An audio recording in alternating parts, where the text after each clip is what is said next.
One of the things we find in the Old Testament is that it will refer to many different kings from other nations and talk about interactions with other nations. For instance, it will mention 5 Assyrian kings who are named in the Old Testament.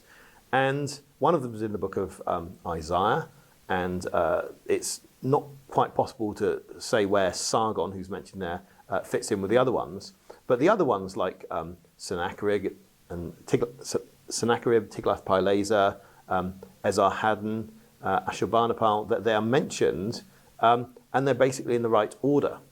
And I think this is significant in terms of what it's telling us about how the Old Testament doesn't just get its own history right, it also gets other histories right, because in the 19th century, people then deciphered Akkadian, the ancient language of the Assyrians and Babylonians, and they find that those kings are at the right time in the right place. You can also look at the details of geography in the Old Testament. You can look at the details of chronology in the Old Testament. You can even look at details as a story of how Sennacherib, the Assyrian king, besieged Jerusalem and demanded payment from Hezekiah.